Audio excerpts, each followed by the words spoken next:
భారత రైతు కూలీ సంఘం రాష్ట్ర సదస్సు కర్నూలులో నిర్వహించారు. కేంద్ర రాష్ట్ర ప్రభుత్వాలు రైతుల సంక్షేమం కోసం పాటుపడాలని అఖిల భారత రైతు కూలీ సంఘం నాయకులు తెలియజేశారు. ఈ సదస్సుకు ముఖ్య అతిథిగా రాయలసీమ సాగునీటి సాధన సమితి అధ్యక్షుడు బొజ్జ దశరథరామిరెడ్డి పాల్గొన్నారు. ఈ సందర్భంగా ఆయన మాట్లాడుతూ రైతులు పండించిన పంటకు కనీస మద్దతు ధర ఏర్పాటు చేయాలని కేంద్ర రాష్ట్ర ప్రభుత్వాలను కోరారు.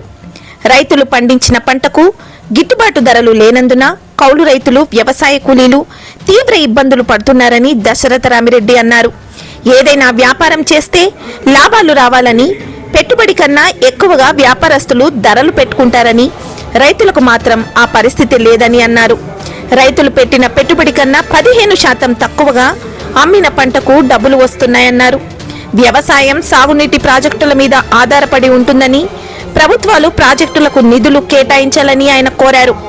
సంపద సృష్టించబడాలంటే రాయలసీమ ప్రాంతంలోని భూమికి సాగునీరు అందించాలని ఆయన తెలియజేశారు. అఖిల భారత రైతు కూలీ సంఘం జనరల్ కౌన్సిల్ సమావేశానికి నన్ను అతిథిగా ఆహ్వానించారు. ఈరోజు వాళ్ళు రైతు కూలీల సమస్యల మీద, అదేవిధంగా భారతదేశ రైతాంగ సమస్యల మీద, కౌలు రైతుల సమస్యల మీద ఈ సమావేశం ఏర్పాటు చేసుకున్నారు. ఈరోజు భారతదేశంలో రైతులు, కౌలు రైతులు, రైతు కూలీలంతా కూడా ప్రభుత్వ విధానాలతో చాలా ఇబ్బంది పడుతున్నారు.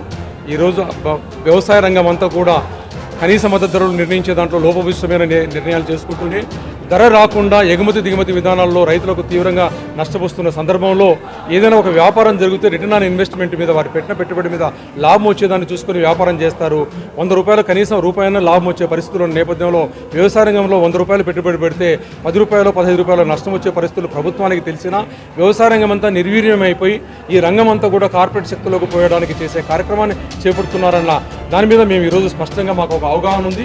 దీనికోసం ప్రతి రైతులు, రైతు కూలీలంతా కూడా స్పష్టంగా అవగాహన చేసుకుని ప్రభుత్వాలకు ఒత్తిడి పెంచే కార్యక్రమాన్ని ఈ కౌన్సిల్లో నిర్ణయం తీసుకోవాలని చెప్పడం జరిగింది. అదేవిధంగా వ్యవసాయ రంగం కీలకంగా అభివృద్ధి చెందాలనుకుంటే సాగునీటి రంగం కూడా అభివృద్ధి చెందాలి. ఈరోజు రాయలసీమ గురించి కూడా ప్రత్యేకంగా వీళ్ళు మాట్లాడమన్న నేపథ్యంలో 42% భూభాగం ఉన్న రాయలసీమ ఆంధ్రప్రదేశ్లో ఉన్న దాంట్లో కేవలం 15% నిధులను మాత్రమే గత 2 ప్రభుత్వాలు 10 సంవత్సరాల కాలంలో ఖర్చు పెట్టడం వల్ల రాయలసీమలో ఉన్న ప్రాజెక్టులన్నీ ఎక్కడ ప్రాజెక్టులు అక్కడే ఆగిపోయి 20 లక్షల ఎకరాల వ్యవసాయ భూమిలో కేవలం 8 లక్షల ఎకరాలకు మాత్రమే నీరు పారుతూ ఉంది.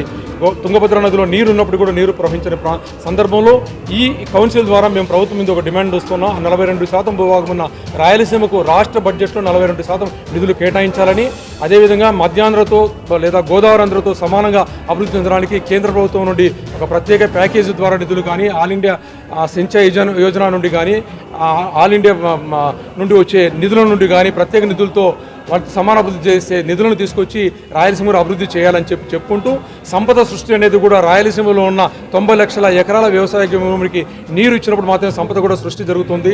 భారతదేశం కూడా బాగుంటుంది, రైతులు, రైతు కూలీలు, కౌలు రైతులు బాగుంటారని ఆ దిశగా ప్రయత్నం చేయండి అని చెప్పే విషయాన్ని ఈరోజు ఈ కౌన్సిల్లో చర్చించుకుంటున్నాం. దీని మీద తీర్మానాలు చేసి కౌన్సిల్ వాళ్ళు పంపిస్తారని చెప్పి ఆశిస్తున్నాం.